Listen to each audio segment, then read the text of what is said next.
So there are these things called bookstores. Right. Where you can find ghost stories. That have been published Yes. by people around the world who have done what was that voice? People who have done more research than we have. So we'll steal their work. No. But we'll give them proper credit.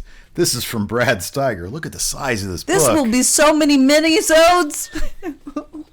A plethora of information on Ghostus. And it's called Ghostus.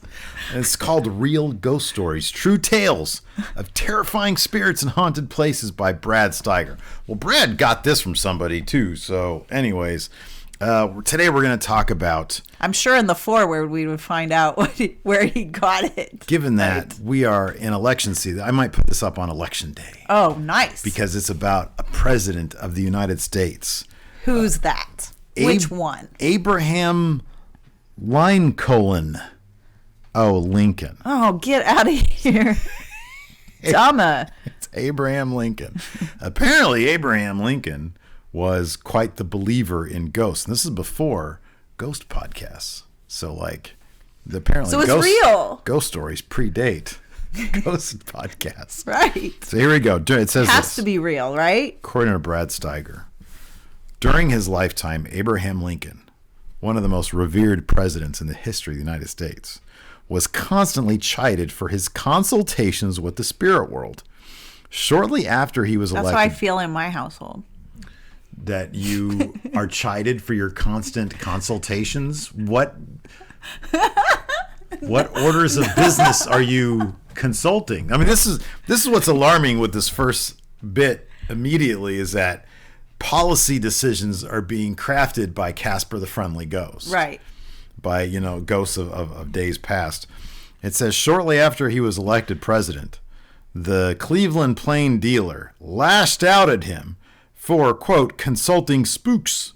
The president-elect's candid reply was, the only falsehood in the statement is that the half of it has not been told. The article does not begin to tell the wonderful things I have witnessed. Yeah. That does not give me any confidence in Abraham Lincoln as a president, because they're like, you're like everyone else. They're like, hey, this is important stuff. This is the future of our country. What is up with you consulting ghosts? That's silly. And he's like, ghosts are amazing. Right.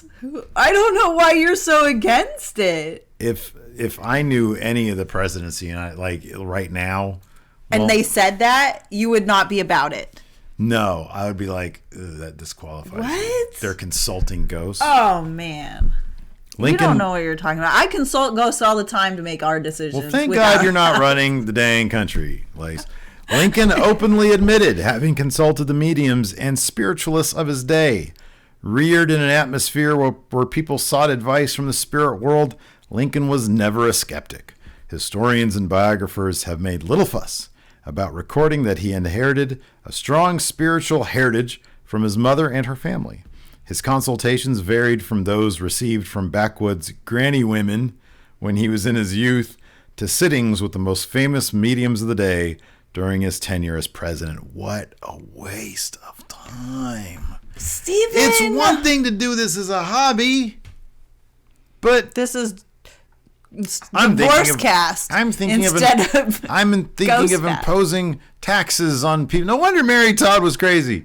I'm thinking of imposing taxes on the people of America. Let me consult with a ghost. Woo. Get out of here. That's right. With your basic universal income. No. In times of great crisis, the president's wife, Mary Todd Lincoln, would arrange seances to calm her husband. Some of the gatherings took place in the White House itself.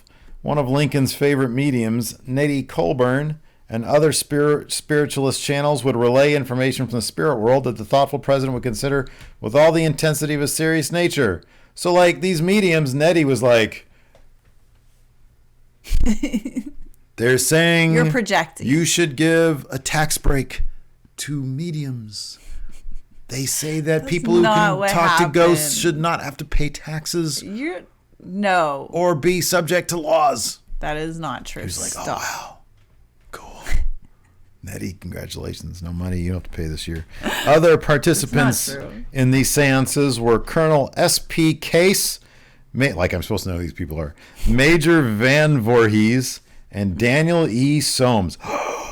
The Daniel E. Soames? I had you go there first. I know. I was like, you know who like, it is? Whoa, Daniel Soames? Really? I was like, please tell. Lincoln admitted that the messages he received from the spirit world enabled him to come through crisis after crisis. His influence extended to other figures of the time, even hard-nosed Union General and future President Ulysses S. Grant later turned to spiritualism. He famously also turned to booze. Stop it, Stephen. Grant was a big boozer. You know, whatever, to help boost their confidence, why do you have to poo-poo it? Because I want to keep my politics separate from my ghosts. I think one should. They won't let. Didn't Kennedy try to get dead people to vote? And they poo-pooed that.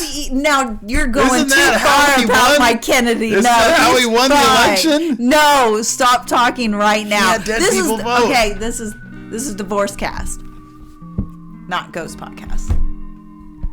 You can check out That's Not Scary for while it's a podcast, wherever podcasts can be found. While it's a podcast. While it's around. Anyways, thanks everybody. We'll talk to you later.